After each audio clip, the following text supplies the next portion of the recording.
All right, welcome to the deep dive. You know the drill. You bring us the sources, we try and pull out the good stuff for you. And today we're diving into, well, 4 separate PDF files. Looks like excerpts from a book, but the target audience here is interesting. Opus 1.8, Opus 1826, and so on. I'm guessing those are chapters. Yeah, definitely chapters. And the overall vibe I'm getting from these early pages is that this is a book for people who aren't already overweight. Like the subtitle could be a diet book for people who aren't fat. Not your typical weight loss advice, that's for sure. It's like fine tuning, right? Yeah. Like you're already within a healthy weight range, but you want to dial it in even further. And they call it a different story on diet and exercise. So today, what we want to do for you listeners is pull out those core principles, the things that made us go, interesting. Like how low can you really go with body fat? How do you use those macros to sculpt your physique? What's really happening with your metabolism? And they even get into some, let's just say, more hardcore methods for achieving a very specific look. And you'll notice pretty quickly that this book doesn't shy away from challenging conventional wisdom. It gets into some pretty detailed protocols, and sometimes it takes a much more aggressive approach than what you might hear elsewhere. Okay, well, they jump right in with body fat percentages. And one of the first things they hit you with is this idea that even if you're in the normal range, you still might have a lot of room to optimize if you've got specific physique goals in mind. It's all about perspective, right? Like they mentioned typical ranges for men, 15 to 20%, women, 20 to 25% body fat. Those are generally considered healthy. But the authors suggest that for a really lean, athletic look, they even use the term superhuman at one point. Well, you're probably going to have to go lower than those typical numbers. So it's more than just being healthy. It's about achieving a very particular aesthetic. It's a different game. And right away I'm thinking, okay, but how do you actually measure this stuff accurately? They mention skinfold calipers briefly, and even then they say it's tricky. So already I'm seeing that knowing your starting point and tracking your progress might not be so straightforward, especially when you're chasing those lower percentages. Oh yeah, and they address that later on in the book too. Measurement is definitely something they come back to. But for now, let's move on to this concept they introduce called the isocaloric diet. Iso, meaning same, caloric referring to calories. So the gist is you're eating roughly the same number of calories you're eating now, but you're changing the proportions of the macronutrients. Right, so it's not about drastically cutting calories overall. It's about manipulating those ratios. More carbs, less fat, or vice versa, while keeping the total calories relatively stable. Exactly. And the idea, as they explain it, is to achieve fat loss while preserving muscle mass, which is the holy grail for a lot of people trying to change their physique. Now, here's what gets interesting. Their initial recommendation for macronutrient breakdown is 65% carbohydrates, 25% fat, and only 10% protein. That seems pretty carb-heavy compared to a lot of the popular diets you see these days. Yeah, definitely not what I was expecting. But they do clarify that these ratios are just a starting point, and they change depending on your goals. Like when you're actively trying to lose fat, they typically suggest increasing fat and protein and lowering carbohydrates. Makes sense. But here's a point that really jumped out at me. They claim that even a small change, like a 5% reduction in calories or adding a bit of cardio, could actually lead to muscle loss if your diet isn't perfectly dialed in. That really underscores the level of precision they're advocating for. Wow, yeah, it's like every little tweak matters. Okay, so we're trying to avoid muscle breakdown, which they call catabolism, and they dedicate a whole section to anti-catabolic strategies. What are some of the main tactics they discuss? Well, a big one is understanding the role of carbohydrates in protecting muscle. Basically, your body uses stored glucose, which is called glycogen, for energy, especially during exercise. When those glycogen stores get depleted, your body can start breaking down muscle tissue for fuel, which is obviously what we want to avoid.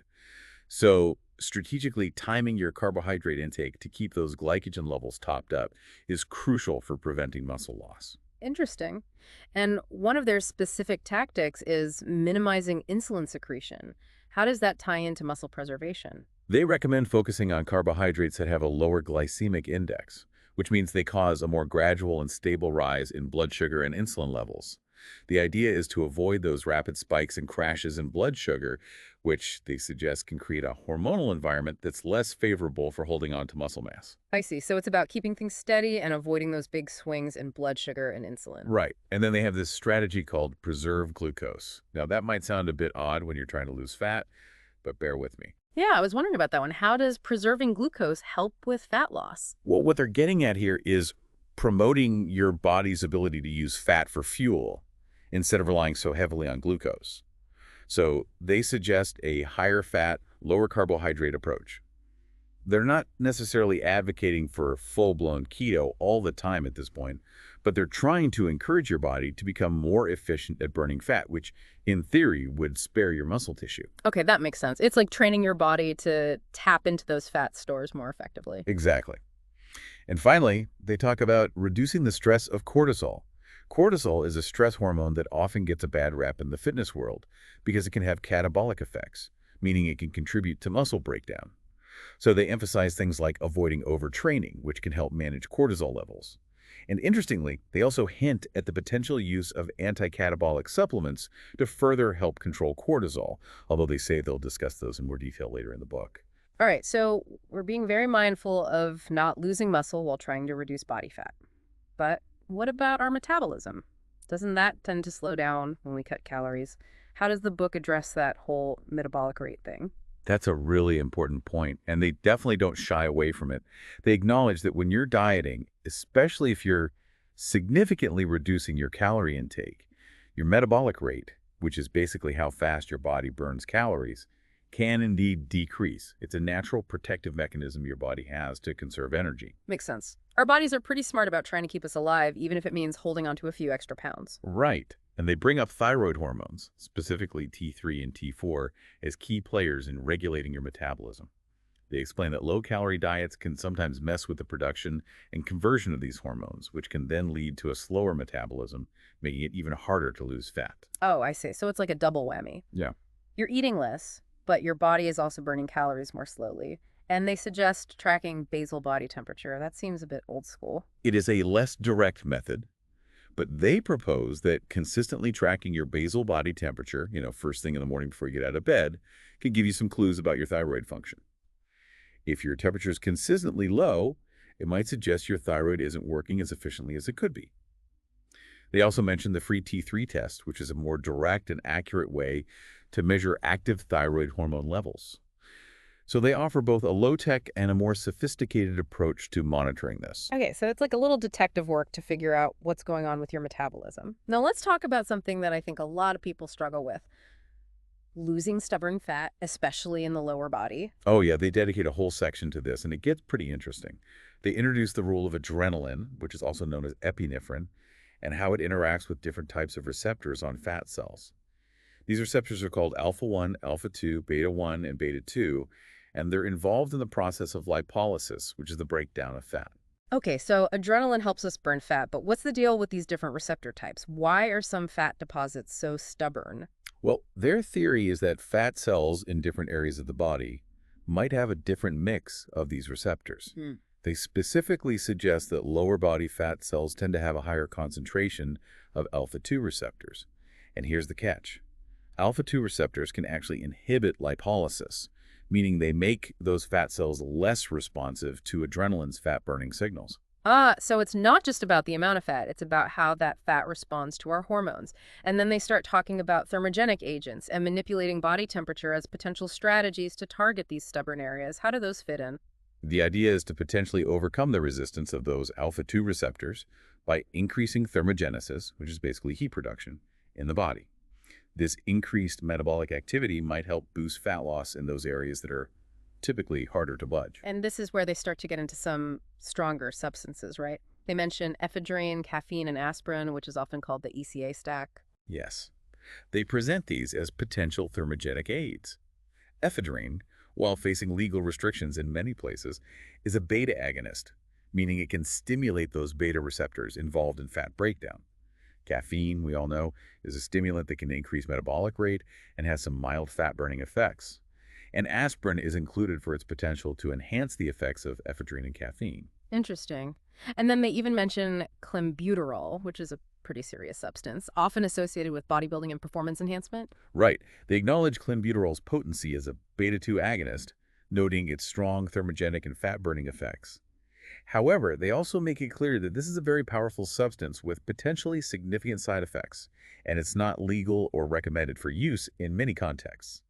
It seems like they're including it more for informational purposes, to provide a comprehensive overview of the strategies discussed in bodybuilding circles rather than actually endorsing its use. Yeah, it's like, here's what's out there, but proceed with extreme caution.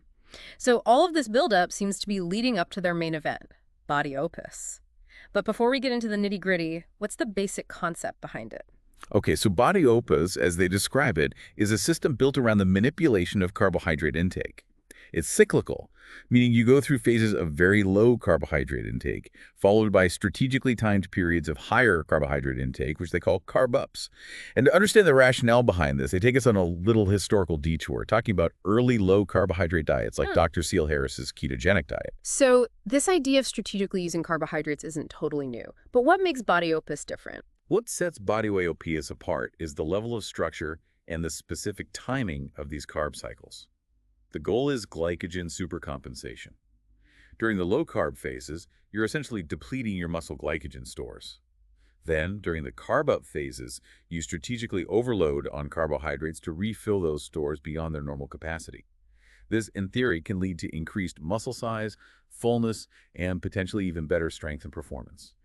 Interesting. So it's like you're intentionally creating this deficit and then overcompensating to achieve a specific physiological response. Exactly. And this ties into the whole ketogenic diet concept, too.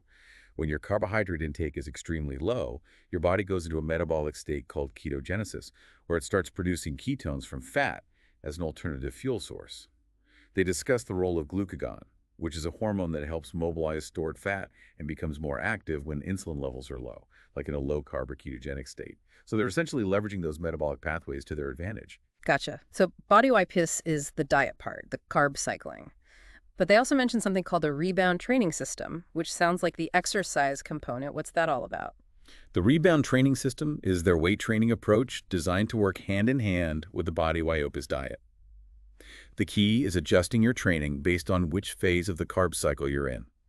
During those low-carb phases, they recommend lifting heavier weights with lower repetitions, which further depletes those glycogen stores. Then, during the carb-up phases, you switch to higher repetitions and more overall volume to take advantage of the replenished glycogen and stimulate muscle growth. I see. So the training and the diet are perfectly synchronized with each phase supporting the other, and then they throw out this term recomposition abracadabra, which sounds kind of magical. What's the trick behind that? The abracadabra refers to the concept of nutrient repartitioning, which basically means directing the nutrients you consume toward building muscle instead of being stored as fat. They talk about insulin sensitivity and how important it is for this process. When your muscles are more sensitive to insulin, they're better at absorbing glucose and amino acids, which are the building blocks for muscle recovery and growth. Right, so you want your body to use those nutrients efficiently. And this brings us back to the carb-up phase, where they outline a very specific 48-hour protocol. What's the idea behind that? The 48-hour carb-up is all about maximizing glycogen replenishment and achieving that supercompensation effect we talked about. They emphasize consuming primarily glucose and glucose polymers during this time, which are easily digestible forms of carbohydrate that can quickly refill those depleted muscle glycogen stores. And they even give a pretty precise recommendation, around 16 grams of carbohydrates per kilogram of lean body weight over 24 hours within that 48-hour carb-up window. They're not messing around with the details here. Nope, it's very specific. They're aiming for a significant amount of carbohydrate intake to really saturate those muscle glycogen stores. Now, it doesn't sound like Body Opus is a rigid one-size-fits-all plan. They mention that there are variations. Yeah, they acknowledge that everyone's body is different and will respond differently to this type of protocol. They encourage listening to your body and making adjustments based on how you're feeling and what your progress looks like. Okay, so it's not just blindly following a set of rules. It's about paying attention to your individual response. To get a better idea of how this might work in a typical week, they include a sample workout schedule. What does that look like? The sample schedule they give is training legs, shoulders, and arms on Monday and Tuesday. Then Wednesday is a rest day. Thursday and Friday are chest, back, and abs, followed by a rest weekend on Saturday and Sunday. So hitting each major muscle group once or twice a week. Makes sense. And they mentioned adjusting sets and reps based on whether you're in a carb-depleted or carb-up phase, right? Right. The intensity and volume of the training should align with your carbohydrate intake. During those low-carb phases, the focus is on heavier lifting with lower reps, while the carb-up phases allow for higher volume and more reps to really take advantage of the increased energy and glycogen availability. Now, there's a section in here that's Pretty specific and potentially risky. Diuretics for bodybuilding competitions. Why do they even go there? This section delves into a practice sometimes used in competitive bodybuilding to achieve a very lean, dry, and vascular look right before stepping on stage. Diuretics are substances that increase the amount of fluid your body excretes. And they get into some pretty hardcore stuff. Yeah, they mention different types of diuretics, like loop diuretics, including Lasix, thiazide diuretics like Diazide, and aldosterone antagonists like spironolactone. They explain how they work to increase fluid loss, and importantly, they outline the potential risks and side effects associated with their use, which would be serious, including electrolyte imbalances, muscle cramping, and other health complications. Yeah, that's not something to mess around with. They also mention natural diuretics like caffeine and dandelion, which are obviously much milder. Right. And they briefly touch on things like blood conditioners, He-span, and dextrans, which are used in some extreme cases to try and maintain blood volume despite that drastic fluid loss. But again, they note the risks involved. Mm. Overall, they're very cautious in their tone regarding diuretic use, stressing the importance of understanding their powerful effects, potential dangers. Definitely not for the faint of heart. Let's shift back to some more fundamental elements. Protein recommendations. They seem to advocate for higher protein intake than what's typically recommended, right? Yeah, for athletes and bodybuilders, they generally recommend protein intake that's above the standard guidelines, especially for those who are doing intense resistance training. They discuss different protein sources like whey protein, both concentrate and isolate, egg white protein, casein protein, and soy protein, highlighting their different amino acid profiles and how quickly they're absorbed. It's interesting, though, they're a bit skeptical about the added benefits of free-form amino acid supplements. Interesting. So, whole food sources or protein powders seem to be their preference. Now, dietary fat. That's often demonized in diet culture, but this book seems to take a different approach. Yeah, they really emphasize the importance of dietary fats for hormone production, cell function, and overall health. They even present a hierarchy of fats, ranking different types based on their perceived benefits. At the top are fish oils, rich in omega-3 fatty acids, followed by other essential fatty acids, and medium-chain triglycerides, olive oil, other unsaturated oils, and then at the bottom, saturated fats. So, it's not about eliminating fats altogether, but rather being mindful of the types you're choosing. And it sounds like their stance on saturated fats is a bit more nuanced than the typical avoid at all costs message. Exactly. They suggest that saturated fats aren't necessarily the enemy, especially in the context of a balanced diet that includes plenty of those healthy, unsaturated fats. It's about finding that balance, not getting too extreme. And finally, they come back to carbohydrates, emphasizing their importance and how to best utilize them within the body weight use framework. They reiterate that carbohydrates are a primary fuel source, especially for intense activity, and they're crucial for replenishing those muscle glycogen stores. They discuss insulin sensitivity and how different types of carbohydrates, like glucose, fructose, and maltodextrin, can impact it. They seem to favor glucose and glucose polymers for glycogen replenishment because they're directly used to refill muscle glycogen stores. They also touch on sugar, alcohols, and fiber briefly. So it's all about understanding how different carbs affect your body and using them strategically. This last section, Body Opus Countdown and all of the plumbing, seems to tie everything together. Can you walk us through a typical Body Opus week based on what they describe? Sure. The countdown is basically the weekly cycle. It typically starts with a period of carbohydrate depletion in the early part of the week, followed by a gradual reintroduction of carbs, leading up to that strategic 48-hour carb-up phase. They give some guidelines for food choices during the different phases, emphasizing lean protein and healthy fats during depletion and plenty of carbohydrate-rich foods during the carb-up. They also stress the importance of paying attention to how your body's responding and making adjustments as needed. So it's a very structured but also individualized approach. You're following a plan, but you're also constantly fine-tuning it based on your own feedback. This Opus book definitely presents a very specific, detailed, and honestly pretty intense approach to physique optimization. It's definitely not a casual approach to diet and exercise. It involves careful planning, understanding how your body responds, and a commitment to following a pretty strict protocol. All right, well, listener, we've covered a lot of ground here. Let's recap some of the key takeaways from our deep dive into this Opus material. We saw a strong emphasis on going beyond just being normal in terms of body composition. They really pushed the idea that significantly lower body fat levels are achievable and desirable, especially if you have specific physique goals in mind. We explored the core of the body opus system, which involves strategically manipulating both your carbohydrate intake and your training to create this glycogen supercompensation effect, all in the pursuit of a particular physique. We touched on some more advanced, sometimes controversial, concepts like minimizing muscle loss, influencing metabolic rate, targeting stubborn fat, and even the use of diuretics in competitive bodybuilding, though they were very cautious about that last one. It's clear that this material presents a unique and quite demanding approach to diet and exercise, one that requires a lot of attention to detail and a willingness to experiment and adjust based on individual response. Definitely not your average diet book.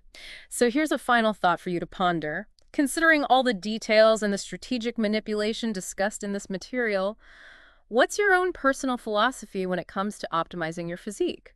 What level of intervention feels right for you? It's a question only you can answer, but hopefully this deep dive has given you some food for thought. Well said. Thanks for bringing us these fascinating sources and letting us take this deep dive with you. And thanks for joining us on the deep dive. We'll see you next time.